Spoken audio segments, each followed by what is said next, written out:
ओम शांति। आज हम 2 फरवरी 1977 की अव्यक्त मुरली रिवाइज करेंगे। और इस मुरली को रिवाइज करने से पहले हम 2-3 बातें अपने आप को याद दिलाएंगे। दिन भर में क्या होता है कि हमारे संकल्प अलग अलग डायरेक्शंस में अलग अलग स्पीड से चलते रहते हैं। कभी बहुत फास्ट होते हैं, कभी बहुत स्लो होते हैं, कभी हाई एनर्जी में होते हैं, कभी लो एनर्जी में होते हैं। लेकिन जब हम अव्यक्त मुरली की स्टडी करते हैं तो वो सारे संकल्पों को एक दिशा मिलती है, एक राइट डायरेक्शन मिलती है। और हमारे संकल्प मुरली पढ़ते समय दिन की सर्वश्रेष्ठ और सबसे ऊंची अवस्था में पहुंच जाते हैं। इसलिए ये वाला जो टाइम है मुरली स्टडी करने का, रिवीजन करने का, ये हमारे संकल्पों की ट्रेनिंग का टाइम है। तो अपने संकल्पों को हम यहाँ ट्रेनिंग कर रहे हैं। तो आज की मुरली का हेडिंग है सदा अलंकारी स्वरूप में स्थित रहने वाला ही स्वयं का तथा बाप का साक्षात्कार करा सकता है। तो इस मुरली में काफ़ी इम्पोर्टेंट बातें हैं। बाबा ने जैसे पहले हम पूरी मुरली पढ़ लेते हैं, फिर हम रिवाइज करेंगे कि क्या क्या मुख्य बातें हैं ताकि हमें याद रहे। लेकिन पहले पूरा फ्लो में हम मुरली पढ़ेंगे। तो जैसे कि हमेशा ये कहा जाता है कि मुरली की पहली लाइन और लास्ट पैराग्राफ बहुत इम्पोर्टेंट होता है। पहली लाइन में बाबा बताते हैं कि बाप दादा बच्चों से मिलने किस पर्पस से आए हैं, क्यों आए हैं, कौन आया है, किस रूप से मिलने आया है। और लास्ट पैराग्राफ में जब बाबा याद प्यार देते हैं तो सारी मुरली को समराइज करते हैं। तो हमेशा हमारा पहली लाइन पे और लास्ट पैराग्राफ पे ध्यान होना चाहिए। तो आज बाप दादा स्नेही बच्चों के रूहानी स्नेह की महफिल में आए हैं।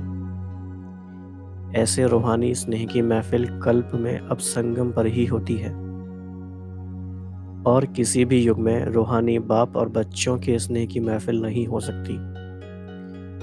तो हम याद कर सकते हैं वो दिन, वो समय, वो घड़ियाँ ऐसी जब हमने बाबा से मिलन मनाया, साकार में भी मनाया, सामने भी मनाया। और अभी भी हम हर दिन चाहे जब बाबा से मिलन मना सकते हैं, क्योंकि इस समय हमें पता है कि बाबा हमारे सामने है। और ऐसा जो भाग्य है ये पूरे कल्प में कभी और नहीं मिल सकता। तो ये टाइम का जो एप्रिसिएशन है, टाइम की जो अर्जेंट इम्पोर्टेंस है, ये हमें पता होनी चाहिए। तो इस महफिल में अपने को पद्मा पदम भाग्यशाली समझते हो। ऐसा श्रेष्ठ भाग्य जो स्वयं ऑलमाइटी अथॉरिटी बाप बच्चों के इस भाग्य का वर्णन करते हैं। तो खुद जो सर्वश्रेष्ठ ऊंची से ऊंची सत्ता इस दुनिया में है वह हमारे भाग्य का वर्णन करती है। ऐसे भाग्यशाली बच्चों को स्वयं बाप देख हर्षित होते हैं। तो सोचो ऐसा भाग्य क्या होगा। भाग्य को सुमिरन करते ही बाप की सुमरनी के मड़के बन सकते हो। तो क्या इसका ट्रिक है? बाप की सिमरनी का मड़के बनने का क्या आधार है? अपने भाग्य को स्मृति में हम रखें। इतना ऊंचा भाग्य जिसका आज कलयुग के अंत में भी सुमिरन करने वाले भक्त अपने आप को भाग्यशाली समझते हैं। ऐसे श्रेष्ठ भाग्य के अनुभव के अंजलि के लिए भी सभी तड़पते हैं। ऐसे भाग्यशाली हो जिनके नाम से भी अपने जीवन को सफल समझते हैं। तो सोचो वह कितना बड़ा भाग्य है। सदैव अपने को इतना भाग्यशाली आत्मा समझते हो तो सोचो कितना बड़ा भाग्य है। तो अभी तक हमने जो देखा, बाबा ने इस बात पे जोर दिया है कि अपने भाग्य की महिमा को हम पहचानें और उसकी स्मृति में हम रहें। तो कई बार हमें पता तो होता है, हमें नॉलेज है, हम जानते भी हैं, मानते भी हैं, लेकिन हमारे एक्सपीरियंस के लेवल पे ये बात है कि नहीं है। इस बात में आने के लिए आत्मा को टाइम लग सकता है। तो जैसे कि हमने कहा कि अपने संकल्पों की ट्रेनिंग हम कर रहे हैं, तो हमें अपने संकल्पों को ट्रेनिंग करना है, बार बार याद दिलाना है कि ये सर्वश्रेष्ठ भाग्य क्यों है। और क्या भाग्य मिला है हमें। तो धीरे धीरे वो नशा गहरा होता जाएगा। फिर बाबा ने दूसरी बात कही कि बड़े से बड़ा ब्राह्मण कुल है, ऐसे ब्राह्मण कुल के भी आप दीपक हो। कुल के दीपक हो अर्थात सदा अपनी स्मृति की ज्योति से ब्राह्मण कुल का नाम रोशन करता रहे। कैसे नाम रोशन करेंगे? अपनी स्मृति की ज्योति से। ऐसे अपने को कुल के दीपक समझते हो, सदा स्मृति की ज्योति जगी हुई है, बुझ तो नहीं जाती, अखंड ज्योति अर्थात कभी भी बुझने वाली नहीं। आपके जड़ चित्रों के आगे भी अखंड ज्योति जगाते हैं। ये कितनी अच्छी बात बाबा ने बताई है। हमने भी अपने घरों में देखा है, आसपास मंदिरों में देखा है। कई बार जब विशेष पूजा चलती है तो अखंड ज्योति जलाते हैं, 24 आवर्स चलती रहती है वो, और ध्यान रखते हैं कि वो 1 सेकंड भी बुझ ना जाए। तो कितना इस बात का महत्व है कि वो ज्योति अखंड हो। तो ऐसे ही बाबा ने कहा वो आपकी स्मृति का यादगार है। तो चैतन्य अखंड ज्योति का ही वह यादगार है। तो चैतन्य दीपक बुझ सकते हैं क्या? बुझी हुई ज्योति अच्छी लगती है? तो स्वयं को भी चेक करो कि जब स्मृति की ज्योति बुझ जाती है तो कैसा लगता होगा। क्या वह अखंड ज्योति हुई? तो ज्योति की निशानी है सदा स्मृति स्वरूप और समर्थी स्वरूप होगा। तो इस मुरली से हमें क्या मिला? एक बहुत अच्छा स्वमान मिला कि मैं चैतन्य अखंड ज्योति हूँ। इस स्वमान को आपको अलग से नोट कर लेना चाहिए डायरी में, और इसका बहुत अच्छा स्वमान है। ऐसे स्वमान कम आते हैं मुरली में डायरेक्टली, कभी कभी हमें मिलते हैं, तो हमें ऐसी चीज़ों को पकड़ लेना चाहिए। तो मैं आत्मा चैतन्य अखंड ज्योति हूँ। इस स्वमान का दिन भर में बार बार हम अभ्यास करें तो इससे बहुत विचित्र अनुभव होंगे। तो अगर स्मृति की ज्योति जगी हुई है तो क्या उसका एविडेंस है कि वो समर्थी स्वरूप होगा। और ये एक बहुत गहरा सीक्रेट है कि स्मृति और समर्थी का संबंध है। ये बहुत सिंपल सीक्रेट है, और जो भी इसको थोड़ा सा भी अप्लाई करता है तो उनको बड़ा इसका फायदा होता है। सिंपल ट्रिक है, जैसी स्मृति है वैसी ही समर्थी होगी। अगर कोई कहे स्मृति तो है कि बाबा का बच्चा हूँ लेकिन समर्थी नहीं है, यह हो ही नहीं सकता, क्योंकि स्मृति ही है कि मैं मास्टर सर्वशक्तिवान हूँ। मास्टर सर्वशक्तिवान अर्थात समर्थ स्वरूप, समर्थ अर्थात शक्ति। फिर वह गायब क्यों हो जाती है? कारण एक शब्द की गलती करते हो। कौन सी गलती करते हो? बाप कहते हैं साकारी सो अलंकारी बनो, लेकिन क्या बन जाते हो? अलंकारी के बजाय देह अहंकारी बन जाते हैं। बुद्धि के अहंकारी, नाम और शान के अहंकारी बन जाते हो। सदा सामने अलंकारी स्वरूप का सिंबल होते हुए भी अपने अलंकारों को धारण नहीं कर पाते।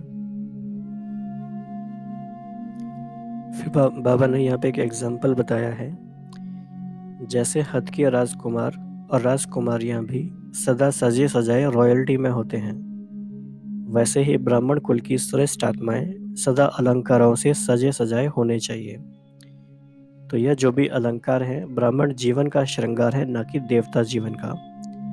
तो अपने अलंकार के श्रृंगार को सदा सामने रखो। और कौन से अलंकार हैं हमारे? ये बाबा ने बताया है कई सारी मुरलियों में, और कई सारे डिफरेंट तरीके से इसको हम देख सकते हैं। सर्व शक्तियाँ हमारे अलंकार हैं, सर्व गुण हमारे अलंकार हैं। या फिर जो विष्णु का रूप दिखाते हैं, एक हाथ में चक्र है, कमल है, गदा है, इस तरह से जो भी है ये सारा भी हमारे अलंकार है। लेकिन क्या करते हो कि एक अलंकार को पकड़ते हो तो दूसरे अलंकार को छोड़ देते हैं। कोई 3 पकड़ते हैं तो कोई 4 पकड़ सकते हैं। तो बाप दादा भी बच्चों का खेल दिखते रहते हैं। बोझा अर्थात शक्ति, जिस शक्ति के आधार से अलंकारी बन सकते हैं, तो वह शक्तियां रूपी भुजाएं हिलती रहती हैं। जब भुजाएं हिलती रहती हैं तो सदा अलंकारी कैसे बन सकते हैं? इसीलिए कितनी भी कोशिश करते हैं अलंकारी बनने की, लेकिन बन नहीं सकते। तो एक शब्द कौन सा याद रखना है, किसी भी प्रकार के अहंकारी नहीं लेकिन अलंकारी बनना है।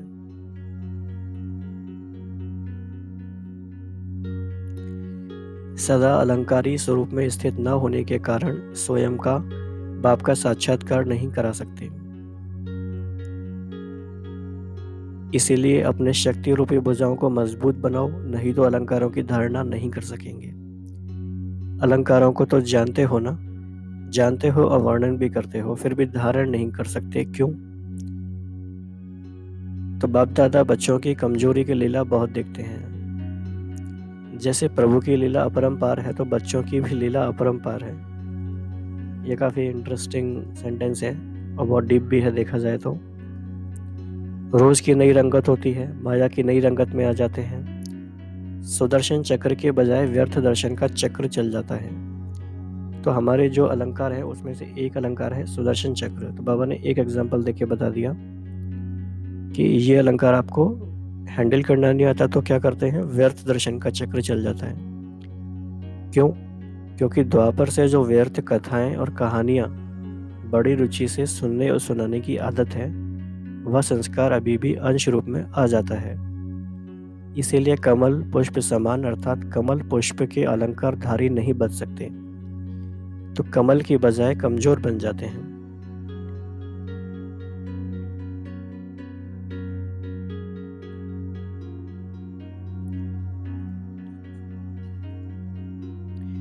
और क्या होता है, मायाजीत बनने का संदेश दूसरों को देते हैं, लेकिन स्वयं मायाजीत हैं या नहीं ये सोचते ही नहीं।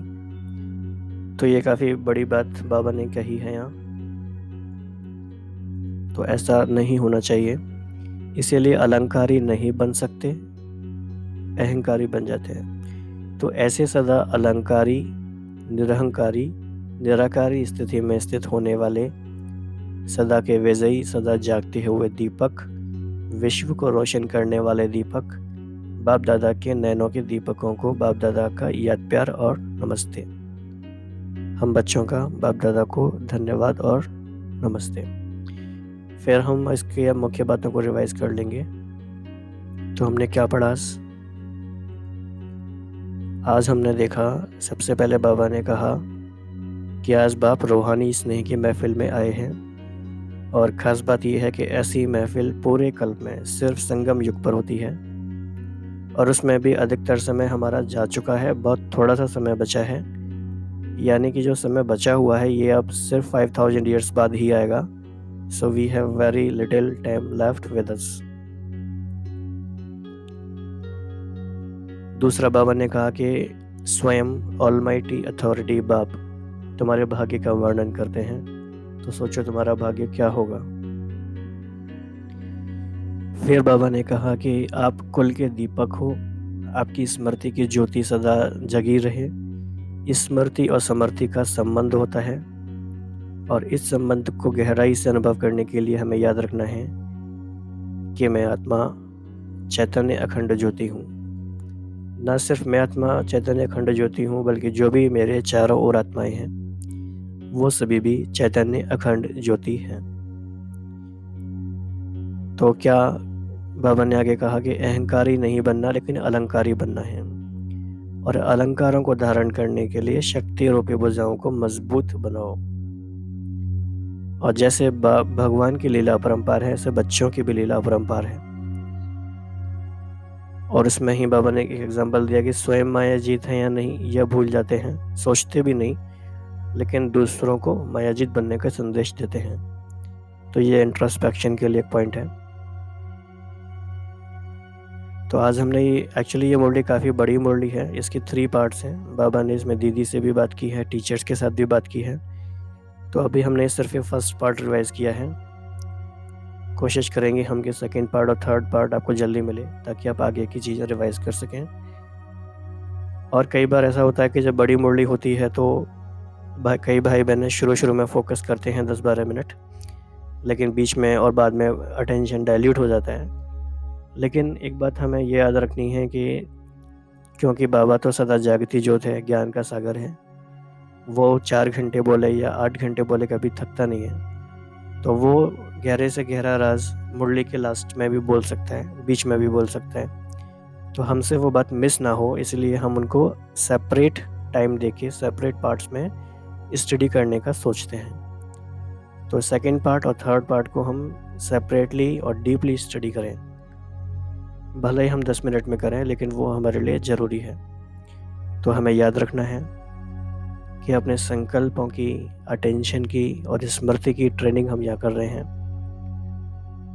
तो जो भी इसमें से आपको मुख्य पॉइंट्स लगते हैं कि आपको अपनी ट्रेनिंग के लिए रिक्वायर्ड है, आप उन पे फोकस कर सकते हैं। तो अभी हम 2 मिनट इस स्मृति में बैठेंगे कि मैं एक ऐसी आत्मा हूँ जिसके भाग्य का वर्णन स्वयं ऑलमाइटी अथॉरिटी भी करते हैं। मैं ब्राह्मण कुल दीपक हूँ, मेरी स्मृति की ज्योति जगी हुई है। मैं चैतन्य अखंड ज्योति हूँ और मेरी शक्ति रूपी भुजाएं मजबूत हैं, जिनमें वो अलंकारों को धारण करने की शक्ति है। और मुझ चैतन्य अखंड ज्योति का प्रकाश चारों ओर फैल रहा है।